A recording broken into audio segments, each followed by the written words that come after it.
Self-doubt is this energy of always questioning yourself, always doubting if you've made the right decision. I know for me that absolutely has paralyzed me in the past. I felt so stuck where I don't know whether to record a video or take the day off, or I don't know whether to wear that top or that top. Like it can be such a small decision that to other people would sound crazy, but when you have self-doubt, it literally shows up in every single area of your life, in every single moment it appears. That is self-doubt. If you're struggling with this video is for you. I'm going to go through what you can do to really break through this. We're going to dive in. So let's just go straight into today's video. Self-doubt looks like playing small. I think for me that's probably the biggest thing I see with a lot of women, is I can see them doubt themselves, and they will make they will show up really small in the world. The biggest thing is for me that I think you'll relate to is women won't take promotions at work. They won't ask for a pay rise, and they take jobs that are so below their capability, below what they are very, very capable of doing. It might be because they've got other commitments at home, and it might not be.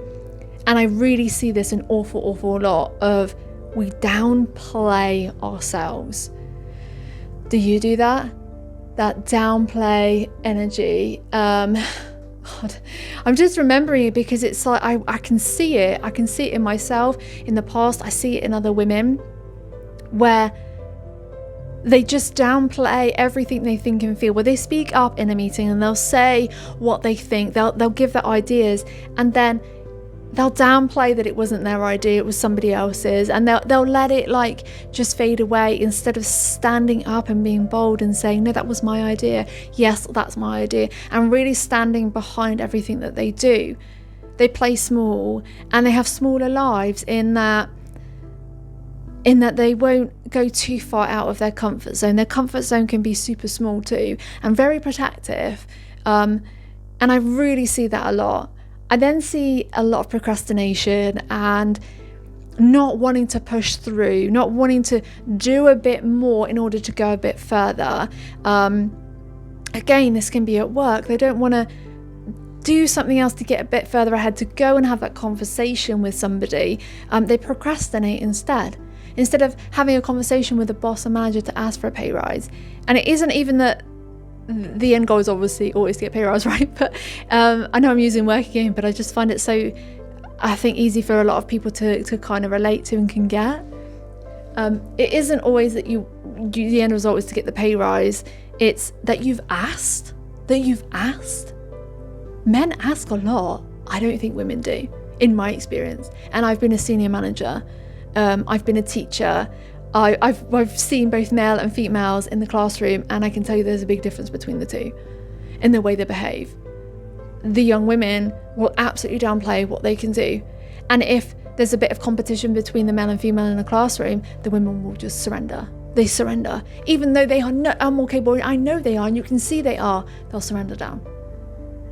It makes me so sad just thinking about this, because it's like, I want to help women grow now. I want to help you stand up for yourself, rise up, stay strong, be bold, go all out, and be this real strong female that you want to be, this empowerment, and really back yourself. I just remember something when I first started going out with my husband. I used to talk all the time, whatever, and he used to say to me, oh, you really think a lot of yourself, you really follow yourself, you think a lot of yourself. And I was like, yeah, but if I don't blow my own trumpet, who will? Right?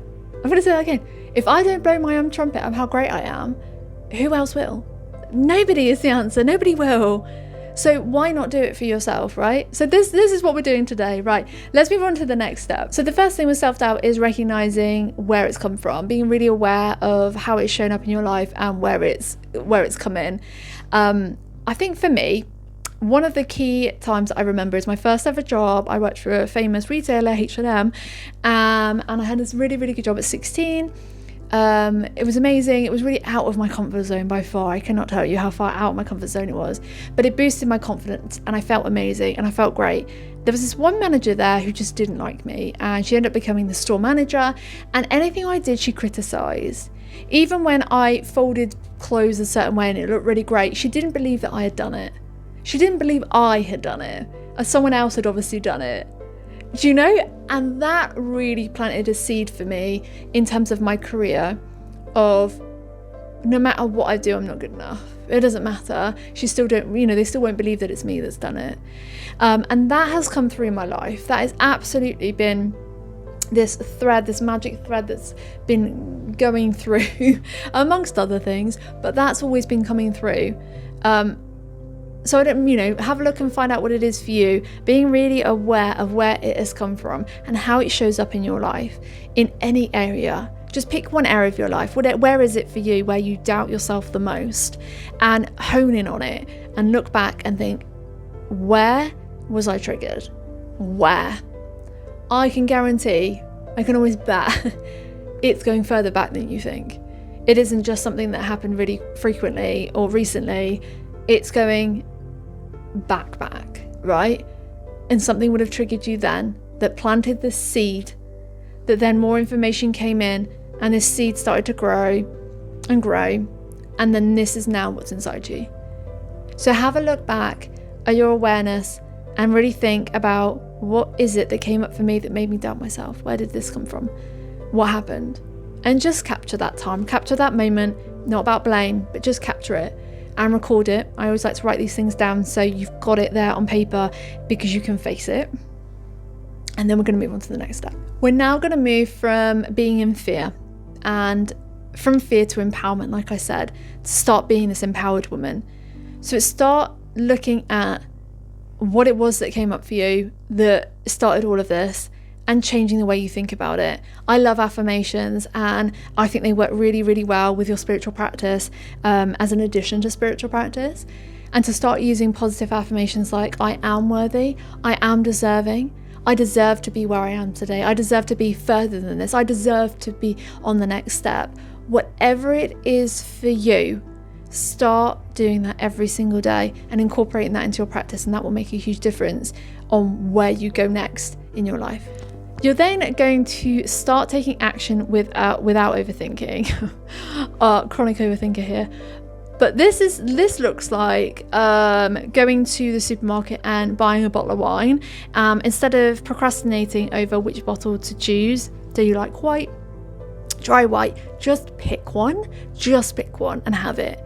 If it turns out that you love that wine, great, you've just found a new wine that you really like. If it's disgusting and it's like paint stripper, great, you never have that again. That was an experience, right? Like, it doesn't need to be a thought. Everything we do doesn't need to be overthought so much. I think we get really stuck in this overthinking when we take action.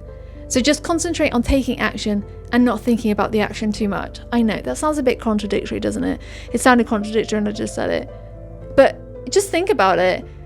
In the morning, if you were thinking about what to wear, instead of thinking, right, what shall I wear, that or that, just pick the first thing that comes into your mind. And the shoes, I'm just going to pick those today.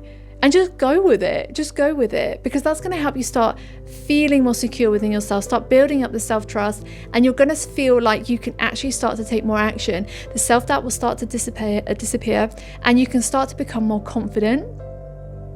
Your self-esteem will grow, and you will feel more empowered and away from this fear, which is what I was talking about before, and feeling more empowered and feeling stronger as a female and feeling like you're in charge of your own life. When we take these small little actions, we start to learn to trust ourselves. We start building up this self-trust muscle that is within, because nothing else matters. Nothing is more important than the trust we have within ourselves. We need to learn to trust ourselves. We trust other people in our lives, but why is it that we don't trust ourselves as much? Why we allow this self-doubt to take over and stop that self-trust from growing? So really tapping into that and going all in, taking action, and allowing yourself to trust the action that you are taking. You're then going to surround yourself in a positive environment. This can look like the friends you have, going around those friends who actually lift you up, the family members that lift you up and rise, the workplace, even your home. It's so important for the home to feel like a positive environment for you to be in. And it's just making changes within that environment that will really help you start to grow and start to help you feel that you can trust your decisions. So maybe there's looking around your house and thinking, I don't like that anymore. I'm going to get rid of that. And actually, I'm going to buy this over here because I love that and it makes me feel good about myself. That really, really helps. When we have this positive environment, it helps us feel better and it helps us start to trust ourselves. I know that probably sounds a bit strange, but it really works. The people we surround ourselves and the environments we put ourselves in are key and really, really matter to our own personal development and personal development when it comes to trusting ourselves. And I couldn't get through this video without highlighting that it's okay to not be perfect. It's okay to have imperfections. It's okay for that top not to go with those trousers, or you got something wrong. That's okay. This isn't about being perfect, and I think a lot of us like to get caught in everything needs to be perfect and right. It doesn't. It really, really doesn't. It really, really, really doesn't. Actually, what matters is that you took action, that you stopped procrastinating, you started believing in yourself, or even just made the decision to start believing in yourself. That's all that really matters. Going all in and really feeling like you've got control on your own life and where you're going in your destiny, and learning to allow this inner voice, this inner wisdom to come up within you and you take action on it. If this sounds like you and you feel like you are really ready to do this and you want to get out of this self-doubt trap, this bubble, and you want to start practicing inner trust, practicing listening to your inner voice, I've got a freebie that I'll put down below, a self-discovery guide that's going to really help you start putting these into action, and you can take action today. Go and grab it, completely free, down below. Make this the time that you decide to put yourself first, and you're gonna let this self-doubt trap bubble disappear now. You've had enough of it, and you are ready to start living your life in alignment with what you really want and trusting yourself. If this sounds like you, like I said, it's down below, the guide, go and get it, it's completely for free. I'd love to know what it is that stops you moving forward. What is it that captures you, and one of those things that is just always there? Let me know what's the doubts that always come up for you. Put a comment in the comments box. Thank you so much for subscribing to my channel and liking this video, and I can't wait to see you all in the next video.